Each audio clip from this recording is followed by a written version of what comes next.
Manuel Pinto, analista de XTB, analizamos contigo la sesión de hoy. ¿Qué tal estás? Hola, ¿qué tal? Buenas tardes, encantado de estar con vosotros. Bueno, sesión bastante sosa, que no teníamos la referencia de Wall Street. ¿Cómo has estado viendo el parque europeo? Bueno, como bien dices, ¿no? A falta de datos macroeconómicos, a falta de noticias, sí que es verdad que hemos tenido China desde el principio de la sesión, nuevas expectativas, mejores expectativas de lo esperado en cuanto a crecimiento, las tasas se han mantenido iguales, política monetaria, por tanto, laxa, la procedente de China, y eso sí un poquito la esperanza que hemos tenido el día de hoy, lo que ha movido un poquito los mercados en el día de hoy, pero que apenas se ha notado, y como hemos visto y bien decíais, ¿no? Banca y turismo, pues lastrando al IBEX 35, terreno negativo. Parece que esos 9.300 puntos es un muro difícil de poder por lo menos estabilizarnos y hoy los hemos perdido. Así que por tanto, a falta de esos datos o esos catalizadores que nos permitan ir al alza, pues desde luego hoy que hemos caído y hemos roto la baja esos niveles clave. Por cierto, entre los protagonistas, hoy, si nos centramos un poquito más en el IBEX 35, que por cierto ha perdido los 9.300 y no ha conseguido recuperarlos en ningún punto a lo largo de la sesión, destaca sobre todo en las pérdidas la banca y el turismo. Bankinter y Sabadell con los dos primeros puestos, Amadeus e IAG con el tercer y el cuarto. ¿Cómo tenemos que vigilar estos dos sectores? Bueno, desde luego son dos sectores de gran relevancia en el selectivo. Vamos a ver los próximos días. Tenemos a lo largo de la semana, si ya hace un par de semanas fue el turno de la banca, ahora tenemos turno de turismo, tenemos presentación de resultados de AENA, presentación de Meliá, de IAG el próximo viernes, que desde luego esperemos con ganas. Vamos a ver si esos datos que hemos visto en otras compañías de países europeos o Estados Unidos, sobre todo con la última campaña de Navidad que parecía extenderse y parecía mejorar los datos incluso de 2019, que ya lo vimos en AENA con los datos de pasajeros en enero de 2023 respecto a enero de 2019 habían sido mejores y por tanto pues con muchas ganas, ¿no?, de poder ver si hay esa mejora y de si ha ido una evolución constante en el sector.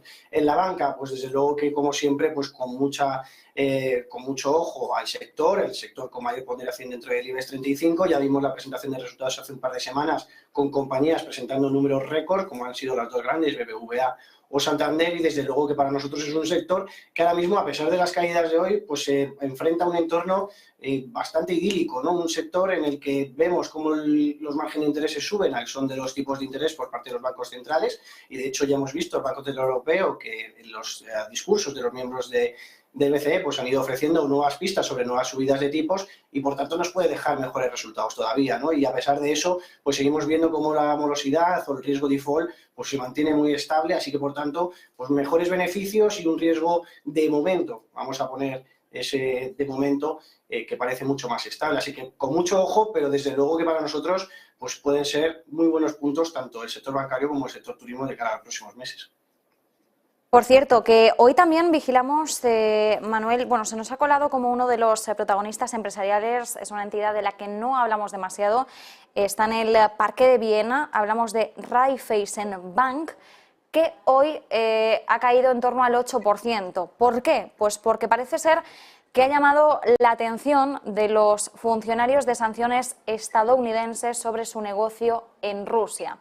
Y más allá del protagonismo de esta compañía, sí nos preguntamos hasta qué punto todo lo que ocurre respecto al conflicto en Ucrania puede seguir pesando en algunos títulos concretos, ¿no? Pues hablo de este enfoque de Estados Unidos sobre esta compañía, ante las sospechas de que pueda tener algunos intereses fuertes en Rusia. Hablo también pues, de la evolución que hemos estado viendo de las empresas armamentísticas, de defensa, la evolución que han tenido en bolsa a lo largo de este último año. Bueno, es que estamos a punto ya de que se cumpla un año desde el estallido de la guerra en Ucrania. ¿Cuánto más puede seguir pesando esta situación sobre las bolsas o hasta qué punto ya realmente las bolsas viven una realidad paralela más allá de todo lo que pueda ocurrir en el entorno geopolítico? Bueno, pues desgraciadamente, como bien dices, ¿no? Un año desde el estallido del conflicto bélico en Ucrania, no sabemos desde luego por cuánto tiempo durará. Hoy conocíamos esa noticia, ¿no?, de Joe Biden visitando, ¿no?, la capital, así que por tanto pues una muestra más de apoyo a Ucrania. Ya hemos visto hoy que confirmaba una nueva ayuda de 500 millones de dólares sumado a las últimas ayudas de miles de millones, ¿no?, que ha proporcionado Estados Unidos. Y como bien decías al final, pues evidentemente toda empresa o cualquier compañía en general que pueda tener intereses que no hayan notificado previamente, y lo veíamos sobre todo al inicio del estallido bélico, ¿no? Como empresarios de éxito, empresarios de grandes fortunas que tenían cualquier tipo de lazo comercial con Rusia, pues eran penalizados o al menos estaban en el foco de la diana, ¿no? Y hoy lo estábamos viendo, como bien decías, con esta compañía austriaca que el mercado ha penalizado con caídas que creo eso terminaban en dobles dígitos, ¿no?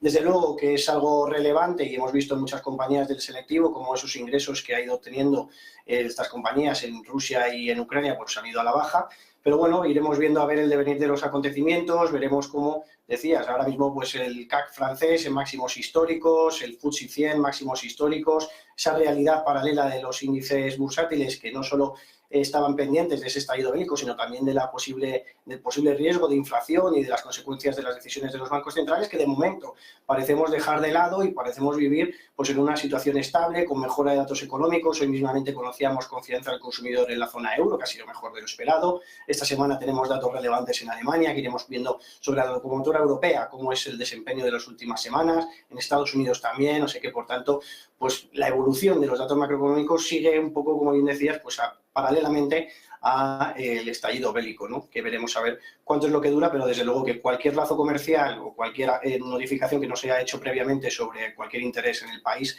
pues desde luego que será penalizado.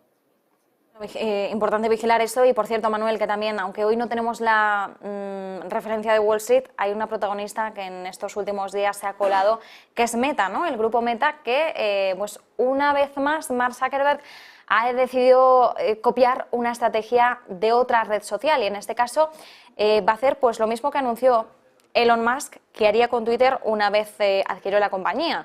Pues que la verificación de cada una de las cuentas de los usuarios, quienes la deseen, va a haber que pagarla. Bueno, entendemos que es una medida más para monetizar, le habrá gustado la idea de Twitter, pero bueno, ¿cómo tenemos que vigilar Meta en estos momentos en los que, bueno, la tecnología, sobre todo en Estados Unidos, y sobre todo cuando hablamos de estos gigantes, sigue con bastante incertidumbre?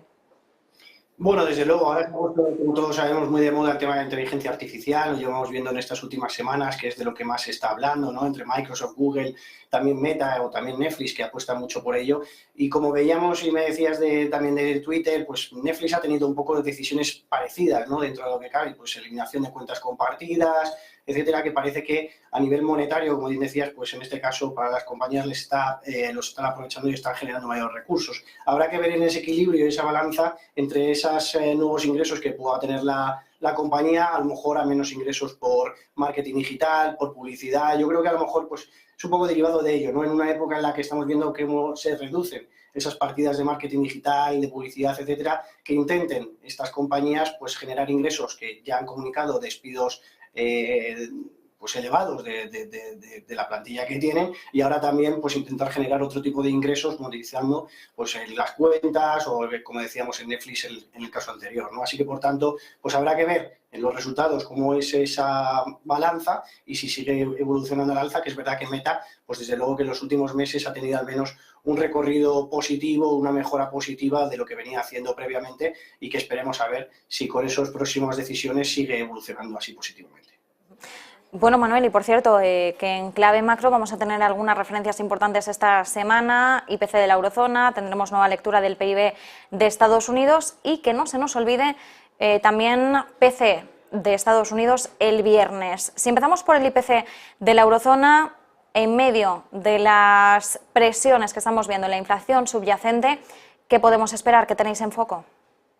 Bueno, desde luego que la tendencia es alta. O sea, no podemos ver otra cosa y estamos viendo en diferentes países cómo la inflación que parecía que habíamos tocado techo en muchos de ellos, ya vimos en Estados Unidos el otro día, ¿no? 2 décimas más de lo previamente esperado, lo hemos visto en Alemania, lo hemos visto en España, y cuando vemos la curva de los datos de inflación, tanto a nivel general como sobre todo, como bien preguntas, la subyacente, estamos viendo una evolución preocupante, ¿no? Y ante ello es precisamente uno de los mayores riesgos que podemos encontrar en el mercado, que es la distorsión o discrepancia entre lo que piensa el mercado a día de hoy, de lo que pueden hacer los bancos centrales, con los discursos que ofrecen los distintos miembros de la FED, del BCE, etcétera, ¿no? Y ya lo hemos visto que en estas últimas semanas las probabilidades que descuenta el mercado de nuevas subidas de tipos pues han incrementado muchísimo a raíz de estos datos de inflación. Lo que podríamos esperar desde nuestro punto de vista, pues esa continuación al alza, es algo que todavía, desde luego, no creemos que no se ha eliminado ni de momento se va a eliminar y que va a repercutir en nuevas subidas de tasas, seguramente también en un aumento en la rentabilidad de los bonos, en un producto que, como vemos todos los días, ¿no? Pues el alta demanda que está teniendo a día de hoy debido a la escasez de los depósitos y la rentabilidad, pues por ejemplo el bono español en un 3,5%, que está generando mucho interés y mucho atractivo por parte del inversor, pero que todavía incluso podríamos ir un poquito más allá en el caso de continuar esas subidas, ¿no? Respecto al resto de datos, pues PIB en Estados Unidos, en un crecimiento creo que es aproximadamente el 3%, pues parecido, ¿no? A los trimestres anteriores, también en datos que podríamos ver, por ejemplo, de China, un crecimiento del 3%, que creemos que es sólido, ¿no? Ya lo hemos visto en datos de Estados Unidos, PMI sólidos, mercado laboral súper fuerte, inflación es verdad que, como decíamos, 2 décimas por encima de lo esperado, pero que en general, incluso con los datos corporativos, mejor de lo esperado, ¿no? Así que, por tanto, pues crecimientos importantes en Estados Unidos, empleo, como decimos, siempre esperamos algo bueno porque está en un momento extraordinario, y luego, pues en Europa, creemos que la inflación puede continuar siguiendo al alza. Pues Manuel Pinto, analista de XTB, muchísimas gracias. Nosotros nos quedamos pendientes de esas cuestiones. Muchas gracias a vosotros y buena tarde. Bueno, mientras tanto, hay algunas cuestiones que tenemos